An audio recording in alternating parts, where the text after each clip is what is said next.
Well, hello, Shiny Crafty People. Tim Totten here, and welcome back to the channel. Today I'm doing a review of a very small sewing machine, as you'll see. This is the VEVOR UFR 738, and it is a tiny little machine. When the folks at VEVOR reached out to me and asked if I would review their sewing machine, I was a little unsure because it's such a small device. It is way smaller than any typical home sewing machine that you might buy, all those beginner machines that you think of. It's also, like many of them, it is mostly plastic.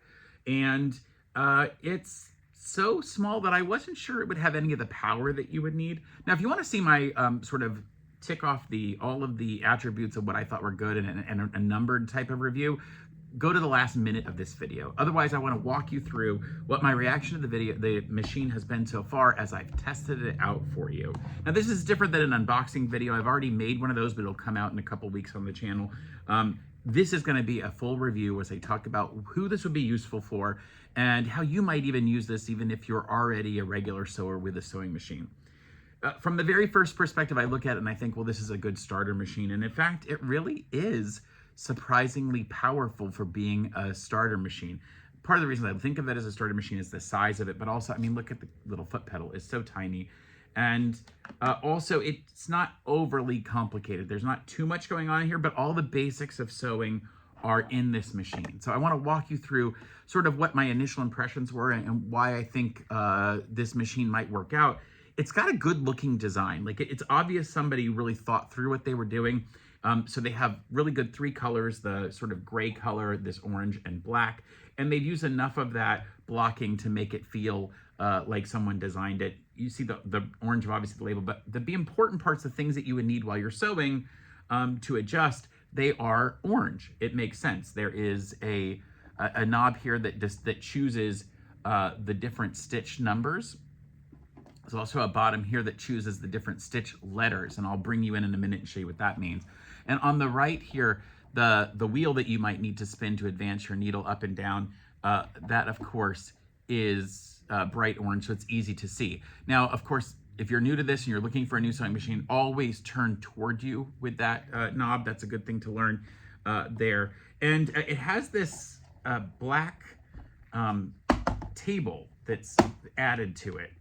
This is an added piece that can come off. You just pop that off the bottom there, makes the machine a smaller. This is going to help if you need to get around with a sleeve or a pant leg or something like that. But you really do, because of how small this machine is, you really do want the table underneath it while you're sewing. And it's real easy to put on.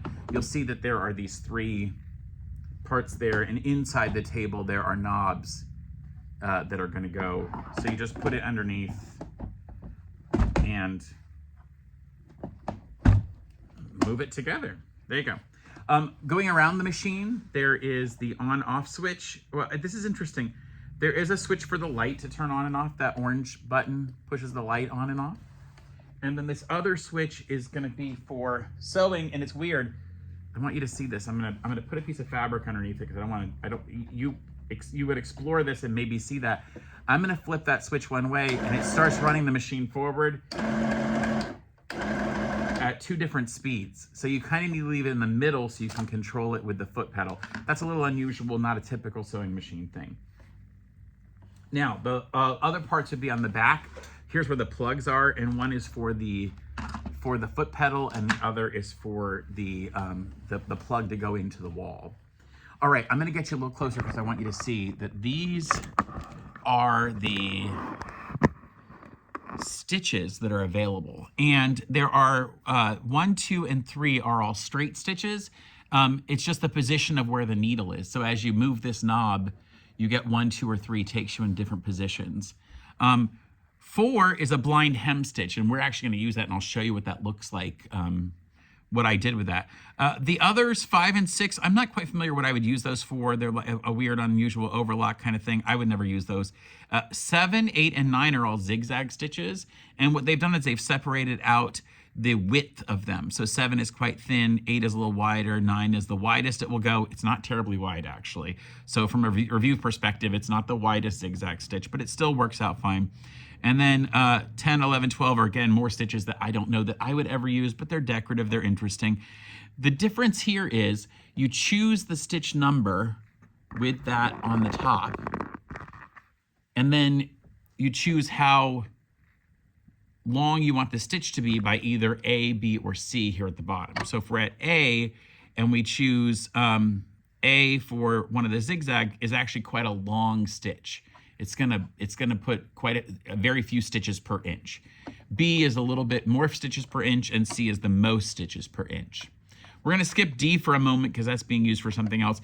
And then the only weird part about this is your reverse is all the way over to the side, and that will reverse the engine as you're driving. So let's say we have this on, I'm gonna put it on 2 because that's just a regular straight stitch, and go to A, and we start stitching. Then I want to reverse, I have to push all the way over to the side and then hit reverse.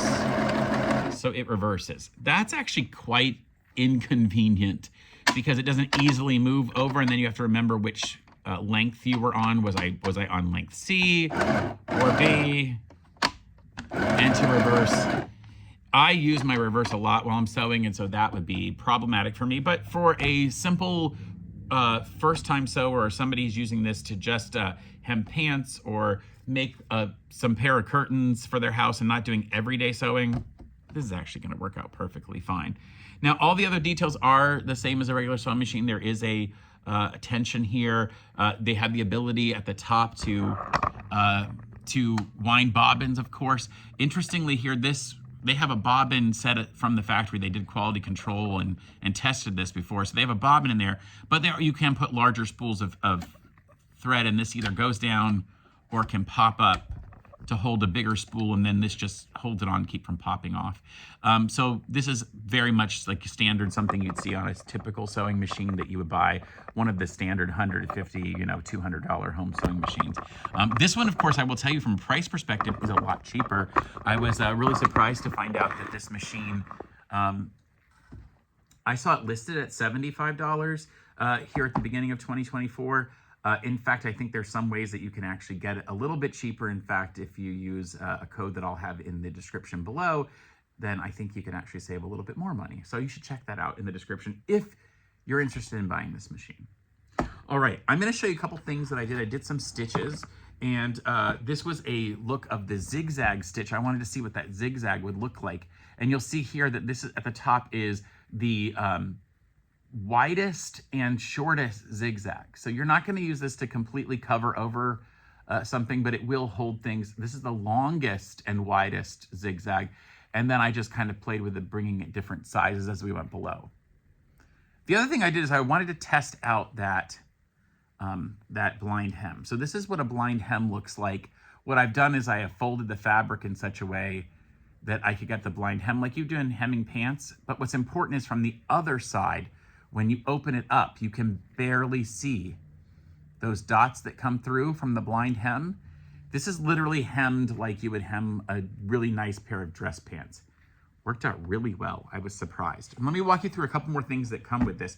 It does come with a little package of materials. This has 3 extra sewing machine needles, a threader, and a couple of bobbins that are already pre-round black and white. Super nice if you're buying this and you have an immediate job that has to get done.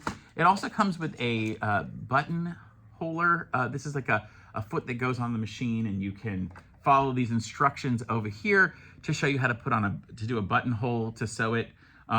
That's what the D was for. D, if you look at it on this machine, the D is a dot, and that means basically if you put it at D, the machine doesn't go anywhere. It just does a zigzag at the end, and that would be at the end of a button. You would need to do that. So this machine, when I got it, came with also with the table, and it came with a nice side sewing kit. And this kit actually has not only a pair of scissors and a seam ripper and a thimble and a measuring tape, but it also comes with what looks like 16 different threads, a bunch of those same threads that are already been put into bobbins. That's so much easier. And 5 extra sewing machine needles.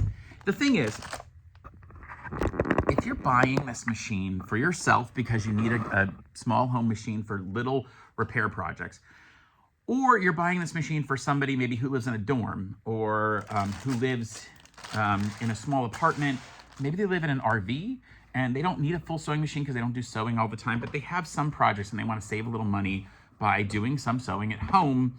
And maybe they were doing repair work and stuff at home for things that just start to come apart rather than spending more money on it. This is a really great machine for that project, actually.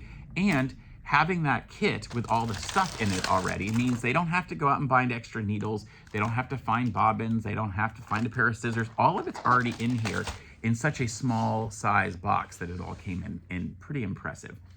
So I said I would do a full sort of a numbered review for an item that costs like half of what a typical home sewing machine might cost, and with so much of the same functionality, a decent amount of speed. It's pretty well pulled together. I was impressed. Less than $100, you're getting a machine that has a nice built-in handle, so it's easy to move around.